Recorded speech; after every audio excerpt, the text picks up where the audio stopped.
નમસ્કાર, આપ જોઈ રહ્યા છો રફતાર ન્યૂઝ બુલેટિન. રફતાર ન્યૂઝ બુલેટિનમાં આપનું હાર્દિક સ્વાગત છે. જોઈએ આજના મહત્વના સમાચાર. આમ આદમી પાર્ટીના ધારાસભ્ય ચૈતર વસાવાના મનરેગા મુદ્દે વિધાનસભામાં સરકાર પર આકરા પ્રહારો કર્યા.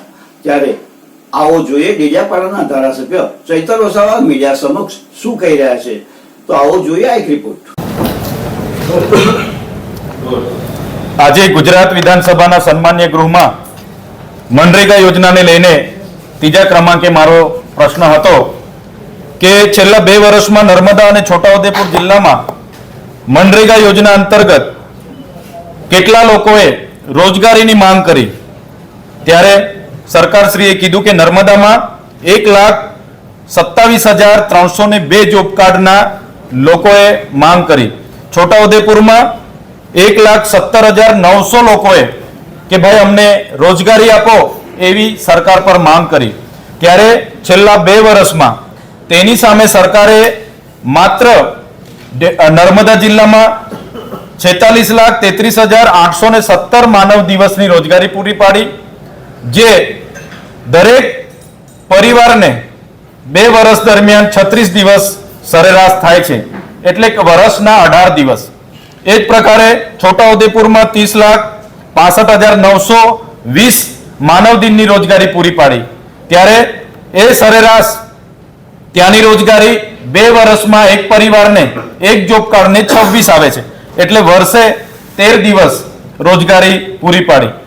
આજે ગ્રામ્ય વિસ્તારોમાં રોજગારી નથી, બધા જ લોકોનો આધાર મનરેગા પર હતો, પણ જે પ્રકારે છેલ્લા 2 વર્ષમાં એ ચાહે ભરૂચ હોય, દાહોદ હોય, છોટાઉદેપુર હોય, નર્મદા હોય કે પંચમહાલ હોય, ભાજપના મંત્રીશ્રીના પુત્રો દ્વારા અને જલારામ એન્ટરપ્રાઇઝના હીરા જોટવા દ્વારા જે પ્રકારના કૌભાંડો થયા છે, જેના કારણે રોજગારી માટેના આવેલા ગ્રાન્ટનો ઉપયોગ મટીરીયલના કામોમાં થયો અને કરોડો રૂપિયા સગે વગે થયા. ત્યારે માત્ર નર્મદા જિલ્લામાં એક પરિવારને વર્ષ દીઠ સરેરાશ 18 દિવસ રોજગારી મળી છે અને છોટાઉદેપુરમાં વર્ષ દીઠ એક પરિવારને માત્ર 13 દિવસની રોજગારી મળી છે. સરકાર આજે જી રામજી યોજનામાં બદલાવ કર્યો, મનરેગામાં બદલાવ કર્યો કે જી રામજી નામ આપ્યું અને 100 દિવસને અમે 125 દિવસ કર્યા. પણ મારે સરકારને વિનંતી છે કે તમે કમસે કમ 100 દિવસ તો પૂરા કરો. 100 દિવસ પૂરા કર્યા હોય એવા નર્મદામાં કેટલા જોબ કાર્ડ છે એ પણ મારો પેટા સવાલ હતો. તો નર્મદામાં 1,27,302 અરજીઓ મળી જોબ કાર્ડો મુજબ, પણ માત્ર 200 લોકો એવા છે કે જેમને 100 દિવસ રોજગારી સરકારે આપી છે. આટલું મોટું તંત્ર, આટલા મોટા મેકેનિઝમ, આટલો મોટો ખર્ચો, આટલી મોટી ગ્રાન્ટ અને જે લોકો રોજગારી માંગે છે રોજગારી આપવામાં પણ આ સરકાર નિષ્ફળ નીવડી છે. ત્યારે મનરેગા યોજના એક ખૂબ સારી યોજના છે. ગામડાના લોકો રોજગારી નહીં મળવાના લીધે ત્યાંથી વિસ્થાપિત થઈ પલાયન થઈને શહેરોમાં જાય છે. એમાં બાળકોનો ડ્રોપ આઉટનો રેશિયો પણ વધે છે અને શહેરોમાં મા બેટીઓ પર ઘણા અત્યાચારો પણ થાય છે.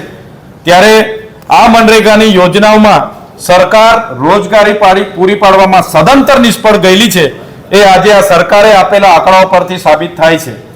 ત્યારે અમે લોકોને રોજગારી મળે એના માટે આજે ગૃહમાં પણ મંત્રી અને સરકાર સામે માંગણીઓ કરી છે. આવનારા દિવસોમાં રોડ પર પણ માંગણીઓ કરીશું અને લોકોની વચ્ચે જઈને પણ લોકોને સાથે રાખીને લોકોને પોતાના ગામમાં મનરેગા તહત એમને રોજગારી મળે એ માંગણી અમે એમને સાથે રાખીને આવનારા ભવિષ્યમાં કરીશું.